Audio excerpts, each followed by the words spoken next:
It's hard to believe this is my second to last video in my intro to philosophy class.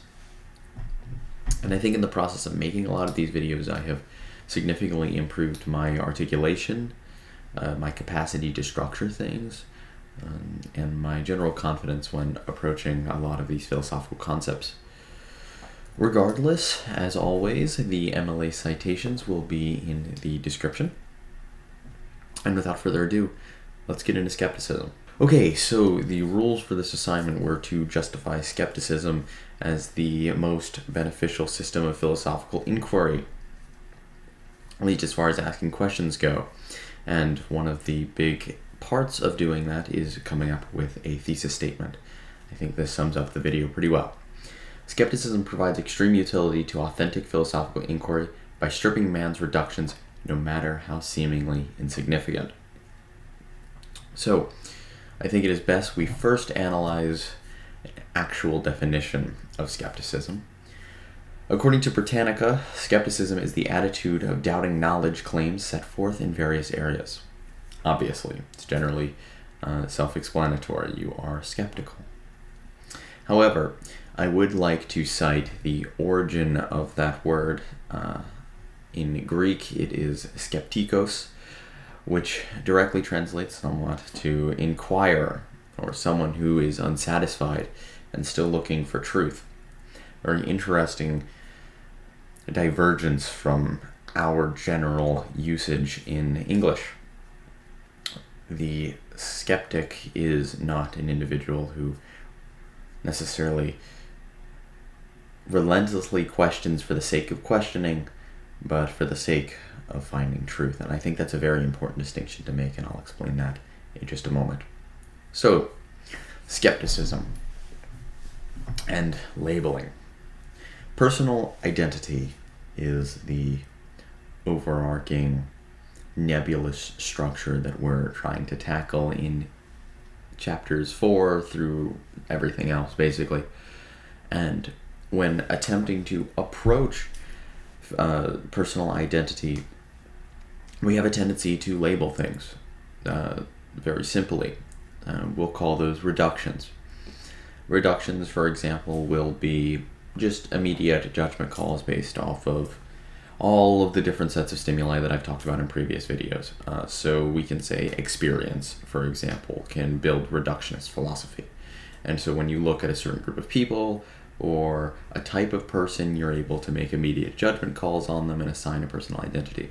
Well, in addition to that, in combination with our general inclination to jump to personal narratives, we ourselves make reductions about our own minds and our own attributes in order to, in many ways, better fit our narratives.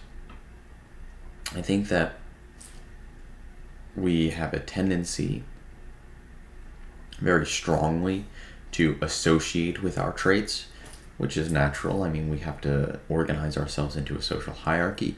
We have to complete roles in that social hierarchy, and especially in the West, it is more and more relevant as you age that you spec into a certain field, if you will.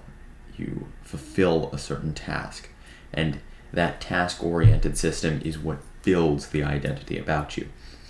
So, for example, many of these identity labels can be based off of physical attributes or scientific attributes, like you can say sex, gender, just like I said, general narrative purpose. Like you can say that I am a stingy male, I don't like to spend money. And that's an extremely reductionist attitude because I spend extraordinary swaths of money on things like my guitar over there and my vinyl records over there. And so the question therefore becomes, why should we continue to create labels for ourselves? And I think there is an important reason for that, which again I will also explain later. But fundamentally, when it comes to philosophical inquiry, it is in our best interest to move forward past that idea. We cannot restrict ourselves to our labels and to the labels we assign to the world around us. For doing so kind of undermines philosophical inquiry entirely.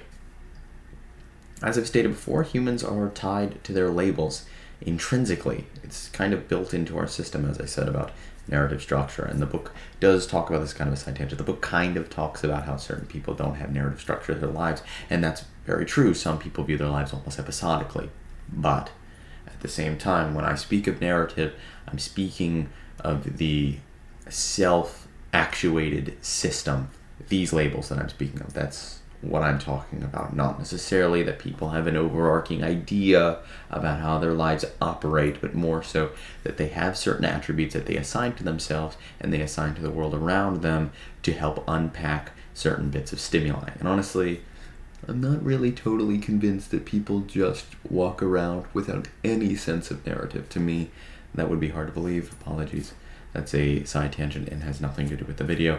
I just wanted to point that out to clear up some confusion. Anyway, as I said, humans are tied to their labels intrinsically. Our book says the functional organization of living things is essential to it. If an organism lost the ability to perform its characteristic action, it would cease to exist. Very interesting. If the object was not capable of performing its characteristic action, it would cease to exist. Very interesting thought. Therefore, the labels give the object its individuality. It separates it from the wider world. Very interesting thought. I'm not going to get into a side tangent, but this is also a very Western thought, that things are separate because of their attributes, both physically and functionally. And functionality is very important with human beings because our physical attributes, and for the most part, for the average human, is pretty homogeneous. I mean, there are certain ways you can describe different kinds of people, but for the most part, our functions are really what we focus on as a social species. So, if we are to assign no labels to things, to relentlessly question every single one of them, we can better find ourselves at the root. And I say the root of the object to mean its fundamental essence. This is something that Aristotle spoke a lot about. And furthermore, most philosophical thinkers have continued to try to press forward in that way, removing biases in the most structured way possible. And I think skepticism, for the most part, accomplishes that task wonderfully. My favorite philosopher, Friedrich Nietzsche, I would consider to be an extreme skepticist, like way beyond what I think an average human really should be doing in average life. But I still think it's a very important system that he established, to question relentlessly, to overthrow all sensibilities, no matter how inconspicuous, and to question them, to put them under the hardest light possible, and really ask why or what. And these questions fundamentally are what define our narratives. And I think it is in our best interest, if we have to come up with labels, which, as I've said, I believe we do, we come up with labels that are the most specific, that are the most authentic to the given object, what is most representative of its essence. And through that, we can better distinguish it. Unfortunately, another issue with these reductionist labels, in many cases that don't involve skepticism, is that we get really confused under a lot of contradictory statements. It is very hard to come up with a label. Actually, I dare say it is just about impossible to come up with a real label that cannot be questioned or cannot be presented with some kind of exception to the rule. One of my favorite examples in our textbook, once again, is the split brain system, the split brain experiment, which claims that two free wills can exist in the same cranial vault. I love that phrase, cranial vault. And though the experiment was originally designed to disprove the brain theory of personal identity, I find that such findings go much deeper than that. I think that it indicates something much larger about how we far as we are concerned, actuate our personhood. We believe ourselves to be singular entities separated from the universe, in the sense that I am just as distinct from my chair as I am distinct from every other person on this planet, that my thoughts are wholly my own, that they are trapped in my cranial vault, all to myself, and that my consciousness is something unique. It is the thing that gives me identity, uniqueness. And in many cases, these thoughts are not necessarily true. What distinguishes us from the world around us is us. It is our labels. So without that, thinking skeptically, we can really start to analyze what makes us tick. For example, if my general personal identity was centered around the notion that I am separate from the world around me, that my thoughts and actions are wholly my own, and more so, kind of the inverse of that first statement I just made, the world itself is interactable, it is different, it is movable, and I am the actuator of such action. So when I open a door, I am interacting with it. It is not that we are interacting together. The door is not interacting with me, I am interacting with the door. And through skepticism, we can begin to ask a lot of questions about personal identity. Why or how we're able to come to some conclusions about the nature of ourselves.